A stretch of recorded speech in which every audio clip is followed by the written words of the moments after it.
All right, hey math 20-1. So now we're getting into, instead of multiplying and dividing these expressions, what we're going to be doing now is adding and subtracting these expressions. And it gets a little bit more difficult than multiplying and dividing because if you remember when you add and subtract fractions, so if I had something like, I don't know, let's say 4 over 3 plus 2 over 5.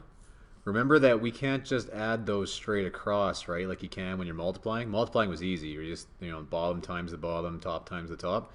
But when we're adding fractions, we have to, make sure we have a common denominator. So we need to rewrite these expressions in terms of a common denominator. So I'd say, what does 3 and 5 both go into?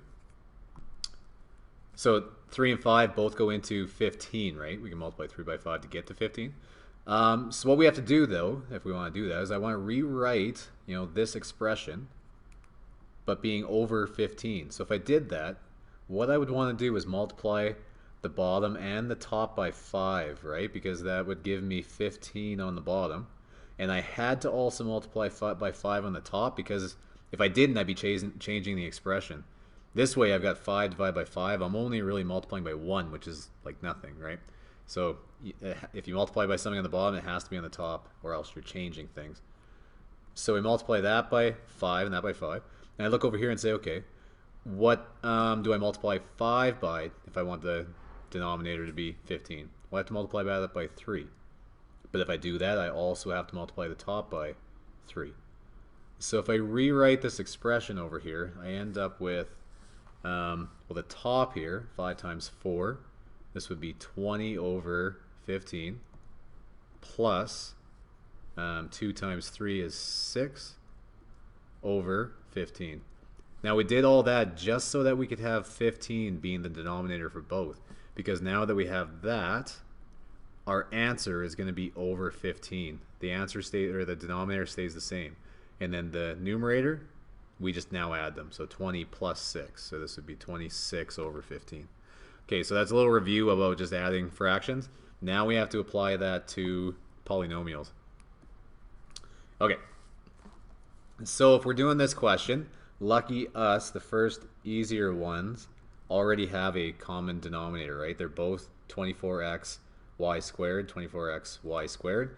So this one's simple enough. All we have to do is we'll keep the denominator the same, and then the top though is going to be 6x minus 6y, because that was just this part, and then minus 5y, just because I'm just subtracting that, right, over 24xy squared. Now the last step, I just need to collect my like terms. So my y's, I've got 2 y's up top, so I'll rewrite this as 6x minus 11y over 24xy squared. Okay, so I'm going to carry on with a couple more here. I just wanted to show, this will be a situation that might get you though. I'll show you what I mean in a minute. Again, we've got common denominators, so these ones are pretty straightforward, right? We just keep the denominator the same.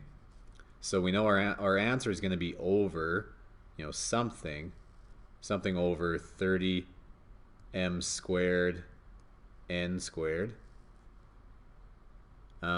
And then the top though is going to be 6m minus 2n, and then minus, but then what we have to make sure we do is put this in brackets, m minus 5n.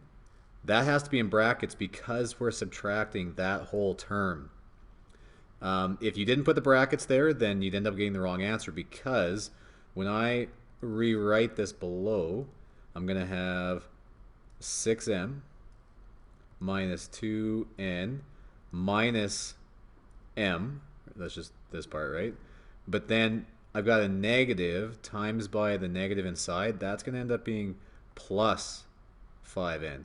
That's the part right there that gets people.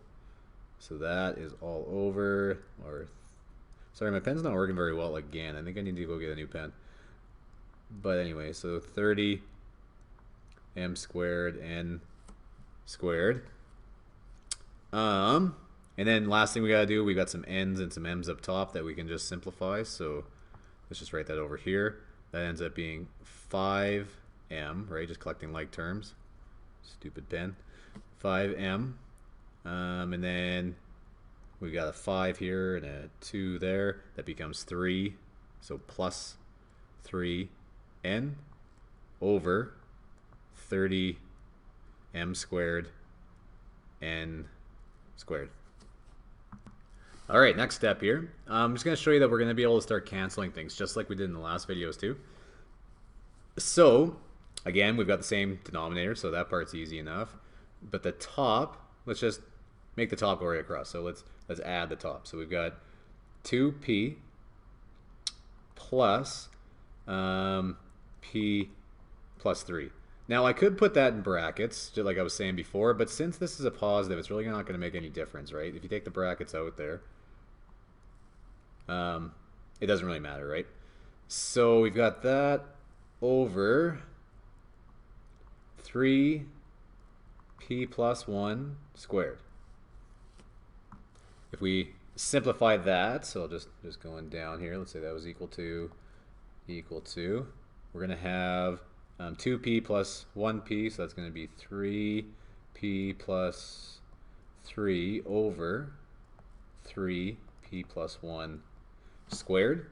And now what I'm going to do in the next step here is I'm going to factor a 3 at the top. So if I do that, I've got 3, and then what I'm left with is p plus 1 over, and now I'm going to write this bottom term, or the denominator, a little different. I'm going to write this as 3, and then instead of p plus 1 squared, I'm going to write this as p plus 1 times p plus 1. Now you can see that, well, the 3's up top are going to cancel. So that cancels with that.